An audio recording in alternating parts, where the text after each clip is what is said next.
اور آج سے عقائد اہل سنت اپنے بچوں کو سکھائیں۔ یہ مت سوچنا کہ ابھی ہمارے بچے چھوٹے ہیں، جب بڑے ہو جائیں گے تو سیکھ جائیں گے، نہیں۔ حضور علیہ الصلوۃ والسلام نے ارشاد فرمایا ادبوا اولادکم، اپنی اولاد کو تعلیم دو، سکھاؤ کیا؟ 3 خصلتیں۔ اس میں پہلی بات جو فرمائی حب نبیکم، اپنے نبی کی محبت اولاد کو سکھاؤ۔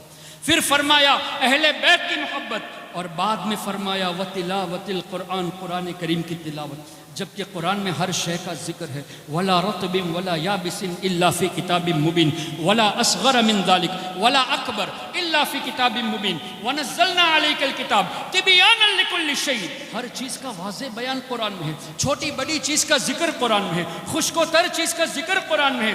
اس کے بعد میں حضور فرماتے کہ پہلے نبی کی محبت سکھاؤ، پھر اہل بیت کی محبت کا تذکرہ، اس کے بعد تلاوت قرآن۔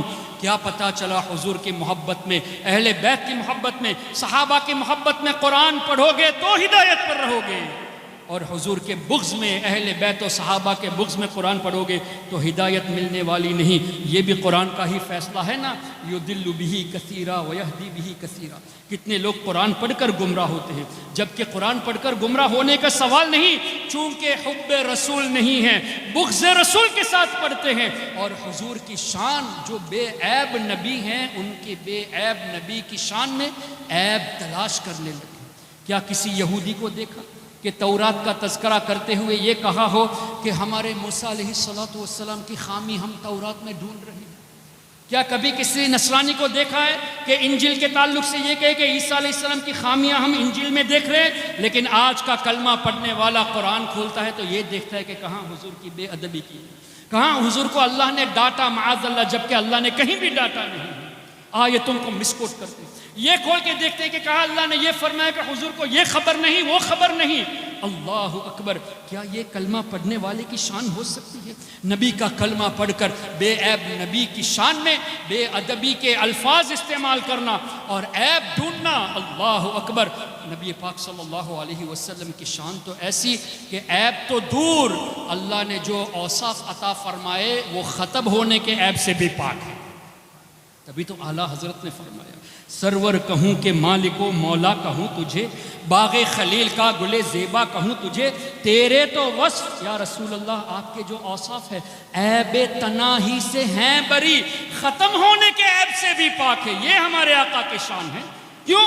وَرَفَعْنَا لَكَ ذِكْرَكَ وَلَلْآخِرَةُ خَيْرٌ لَكَ مِنَ الْأُولَىٰ، ہر آنے والی گھڑی پچھلی گھڑی سے بہتر۔ تو اب حضور کا درجہ اور بلند ہو گیا، اب اور بلند ہو گیا، ہر گھڑی بلند ہوتا رہتا ہے تو عیب ختم ہونے کے عیب سے پاک ہوئے۔ تو اعلیٰ حضرت نتیجے میں فرماتے ہیں تیرے تو وصف عیب تناہی سے ہیں بری، حیراں ہوں میرے شاہ میں کیا کیا کہوں تجھے، لیکن رضا نے ختم سخن اس پہ کر دیا، خالق کا بندہ خلق کا آقا کہوں تجھے۔ اس کو اور آسان لفظوں میں اعلیٰ حضرت کے بڑے صاحبزادے حجت الاسلام مولانا حامد رضا خاں رحمۃ اللہ علیہ نے یوں فرمایا، محمد مصطفیٰ نور خدا نام خدا تم ہو، شہ خیر الورا شان خدا صلی علی تم ہو، حبیب کبریا تم ہو، امام الانبیاء تم ہو، محمد مصطفیٰ تم ہو، محمد مجتبیٰ تم ہو، غریبوں درد مندوں کی دوا تم ہو، دعا تم ہو، فقیروں بے نواؤں کی صدا تم ہو، ندا تم ہو،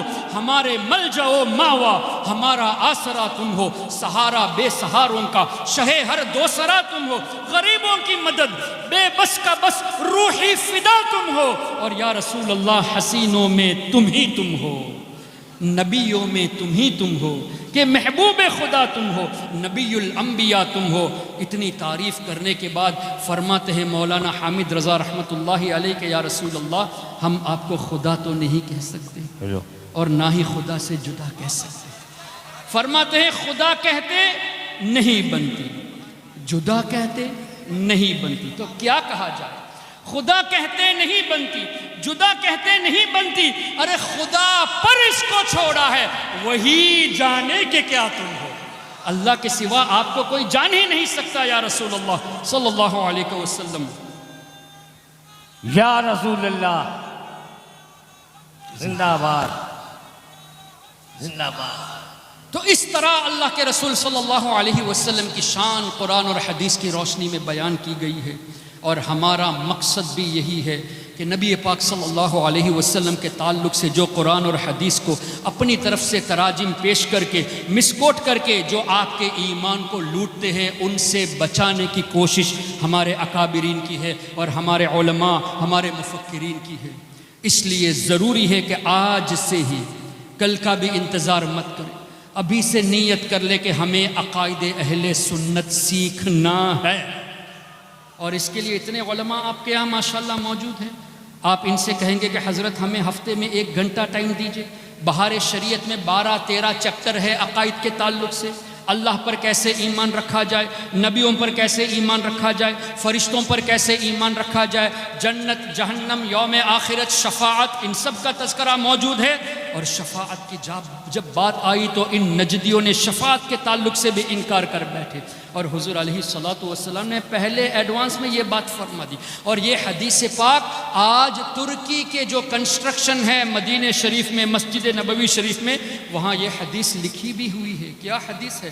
شفاعتی یوم القیامت حق، میری شفاعت روز قیامت یہ حق ہے۔ فمن لم یؤمن بہا لم یکن من اہلہا، جو میری شفاعت پر ایمان نہیں رکھتا اس کو شفاعت سے حصہ نہیں ملے گا۔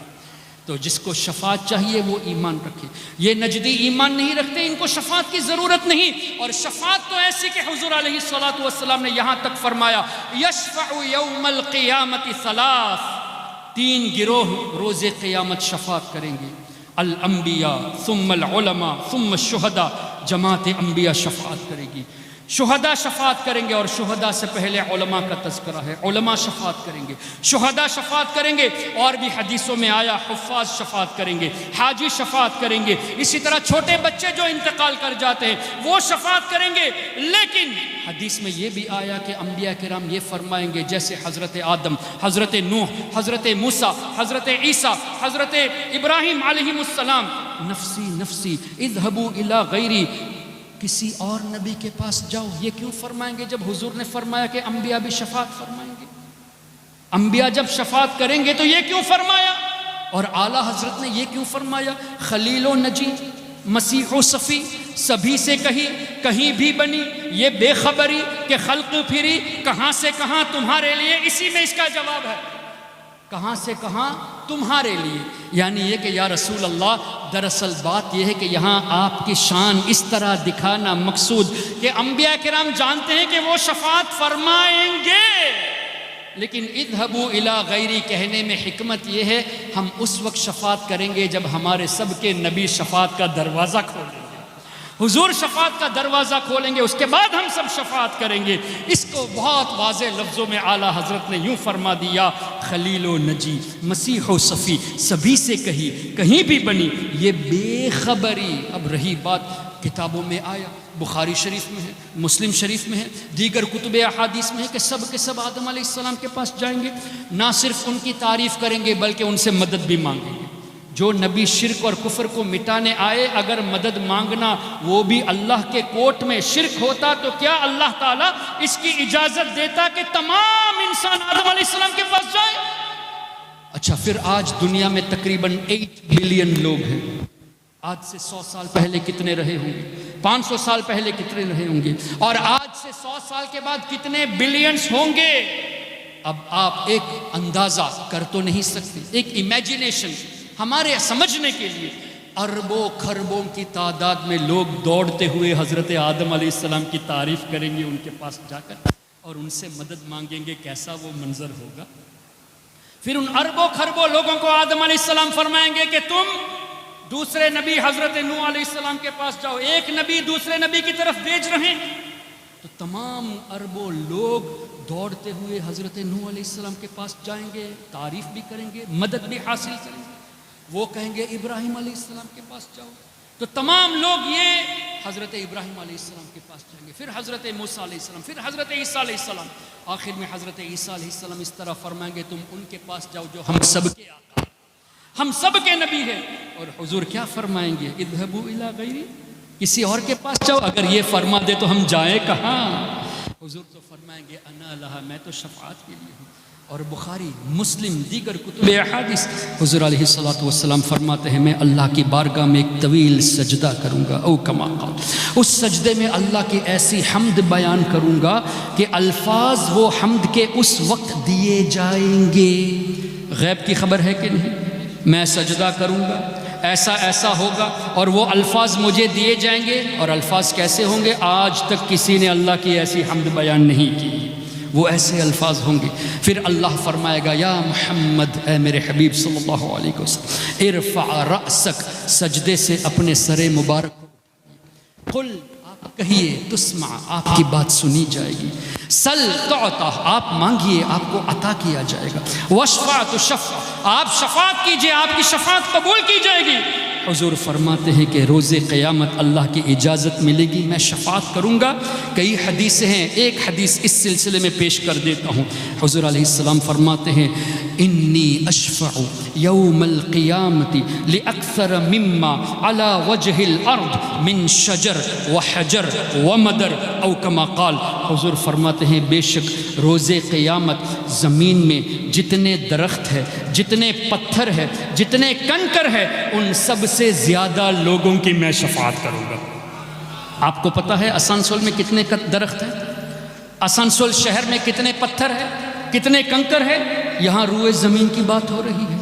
انی اشفع یوم القیامت لاکثر مما علی وجہ الارض، ارض کا لفظ ہے تو مطلب حضور جانتے ہیں کہ روئے زمین میں کتنے درخت ہیں، کتنے پتھر اور کتنے کنکر ہیں، اور کتنے لوگوں کی میں شفاعت کروں گا، حضور ایڈوانس میں جانتے ہیں۔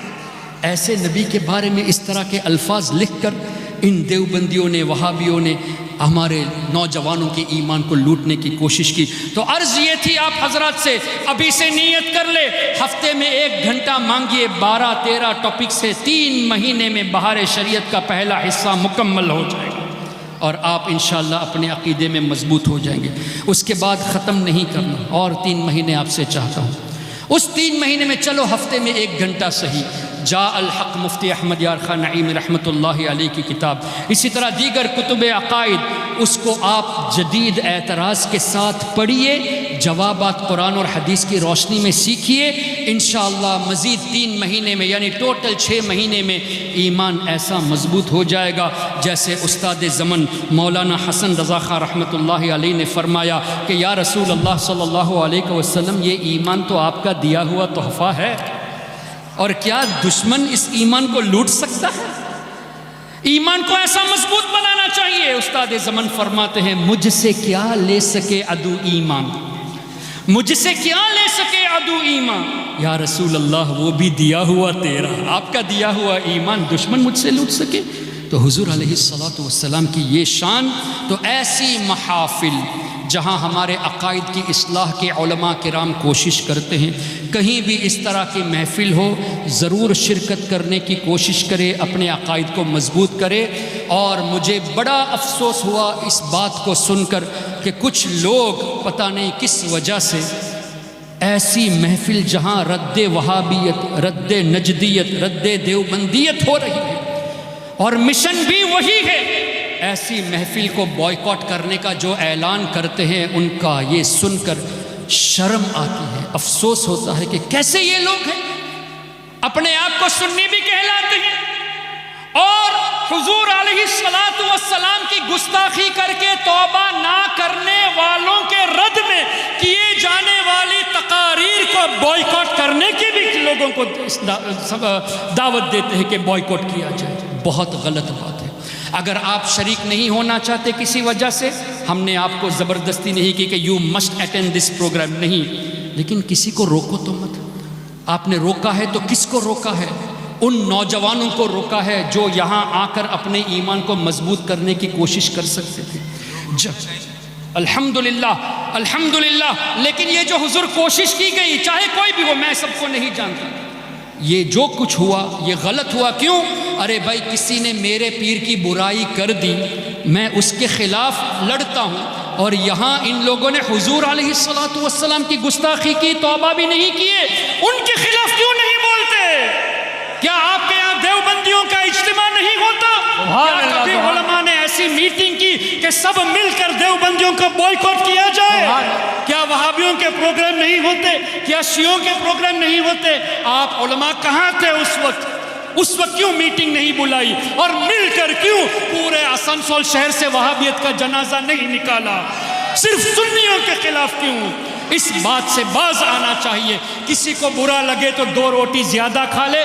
جو بات حقیقت ہے وہ حقیقت ہے. میرے پیر کی کوئی برائی کرتا ہے اس نے غلط کیا، لیکن میرے رسول کی جو برائی کرتا ہے اس سے کوئی کسی قسم کی اصلاح نہیں ہے. اللہ تعالیٰ ایمان و عقیدے کی حفاظت فرمائے. سبحانک اللہم و بحمدک اشہد ان لا الہ الا انت استغفرک و اتوب الیک. السلام علیکم ورحمۃ اللہ وبرکاتہ.